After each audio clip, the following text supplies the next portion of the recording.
watching, you're watching, you're watching. You're watching, you're watching, you're watching. You're watching, you're watching, you're watching. You're watching. Bills, thank you so much for joining us. I appreciate it. This is Loud TV. We're the ones doing the interview here. So super exciting new material. Obviously has been coming out. What can you tell me about the creative process behind that this time around, and how is it different from the other albums? It's more happy sounding musically. It's very diverse. It's ranging influences from everything from metal to punk to soul to pop to country. It's very also sounding more modern and just happier, I guess. Yeah. Yeah, I think we were all like in a good place when we made the album. Yeah. And so it was just like, natural. That's just what came out when we wrote it, and it was a very fast process. Like the whole album was made in just a couple months. Yeah. Okay. So similarly, do you feel that the music that you've been making most recently, is that coming from the same place as it did 13 years ago? What personal changes have you guys have had the biggest impact on the the band's output at this point? I think the biggest difference versus back then is like when we started the band, we were trying to like recreate this sound from the 60s or the 70s, and we loved those bands and that music, so we wanted to like recreate that now. Yeah. But nowadays we're not thinking about that anymore. Like that influence is still in the music, but we're like bringing in new ingredients into that, so it becomes something new. Yeah.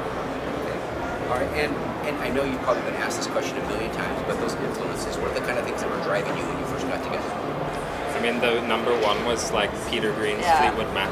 That was like our favorite at the time when we formed the band. Still one of our, favorite. The Green God, Yeah, Yes. for sure. So that was like the number one back in those days, but now it's just like everything from all over the place. I don't know. Yeah.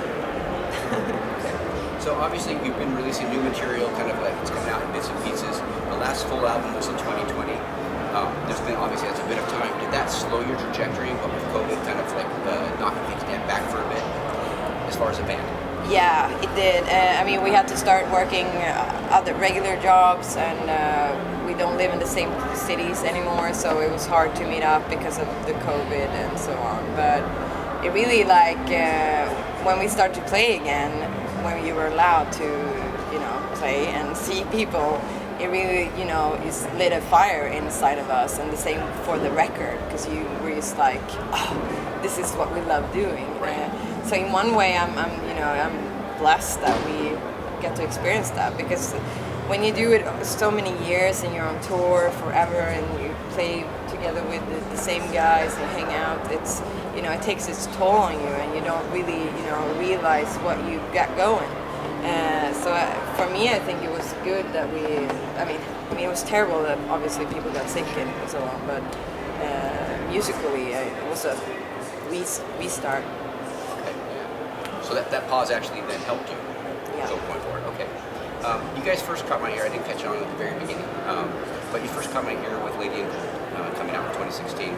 And I'm a very traditional metal guy. That's kind of what I normally listen to. And this is obviously a very traditional metal and rock festival.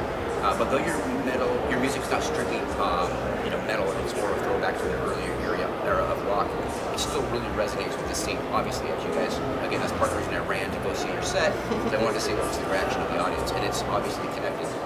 So why do you think that is? And does it have anything to do with the fact that you're on like Nuclear Blast as your label, a very well-known metal label, or is there some other reason that you're able to cross over to a different audience than maybe would be typically listening to your music? I don't know. I think it's like a couple of reasons. Like musically, like the earliest forms of metal goes back to like Led Zeppelin or Black Sabbath or Jimi Hendrix even, and that's like the things that influenced us the most. And so in a way those are like the early forms of metal, I would say.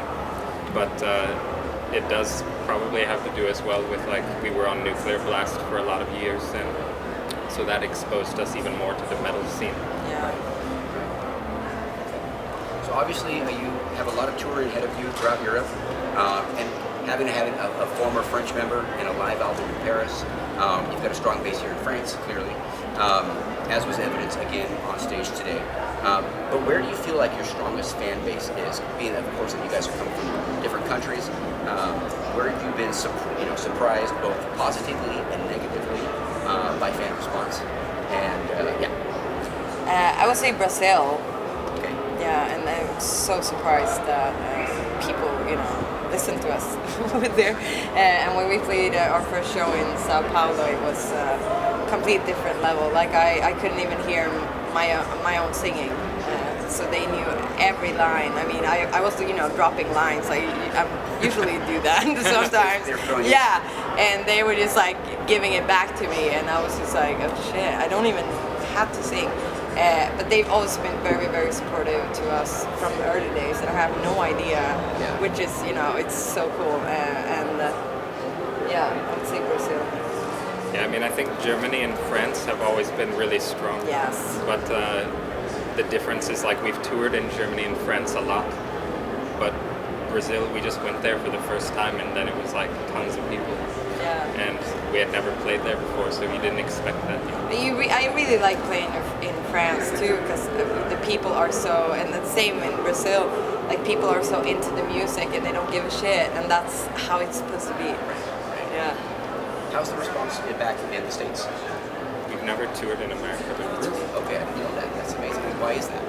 Is it the cost? Because I hear that from a lot of artists. Yeah, I think it's so. Part of it, like we've wanted to, but like it's just never lined up for some reason. Like earlier in the band's career, we were touring so much in Europe, and it went really good. So we just kept touring in Europe, and then we never like had the right opportunity to go. Is that a bucket list item? Is that a plan at point? I mean that's we hope to. Hopefully with the new album, that'd be a dream. Okay. So very personal question. Does the baby hit the road with you? No, not today. Okay. It was last weekend. Okay. Yes. So, but sometimes the baby does come on. Yes. Okay. All right. For our listeners, not everybody knows you were pregnant while making the album, Yes. and you found out you were pregnant. Right? Yes. From what I read correctly. Yeah. All right. Did that impact it at all? Like the process of making music, you just started as happy. Was that part of it? Or? Yeah, I think so. And it really, that was the most important thing for me to think about. So being able, I was really like, going through in my head the future and, what I want to show my kid when he grows up, and, thinking back to when I was growing up and like what made me love music and singing and all this. So it really just filled this whole process with love and with happiness, like recording. Of course, at the end, because I was finishing the last songs when I was 9 months pregnant. Of course, it was hard, like physically, because the stomach was just, pressing away your lungs. But other than that, it's been a blessing. And I never thought I would get a kid either. So it's Wow. Yes. That's awesome. Yeah. What would you guys like to see happen for you guys down the road for Blues Bills? What's the long-term trajectory? Keep touring, keep writing good songs, keep being eager, like have the same energy and just, enjoy it as much as we do. I hope for that. Yeah, for sure. As long as we can keep just being creative and like loving to make music together, then I want to continue doing it. All right. And final question here for you guys. Outside of the United States, are there other places you want to play? And is there anyone you'd like to tour with? Is there like a dream gig touring with a particular band? It would be cool to play in Japan. Yeah, that's what I was gonna say too. Japan would be awesome. Together with There's a lot of options. Taylor Swift. No, I'm kidding. Taylor Swift. I mean, that'd be pretty cool though. You get like exposure. Yeah. No, but I mean, there's a lot of cool. There's too many options, but it's like a lot of the bands that are here today, like Foo Fighters, Queens of the Stone Age. Rival Sons, we did a tour with them really early on in the band's career, but it would be cool to do it now. The Black Keys, the Hives. I even live in the same town as those guys. So We can almost make that happen. yes.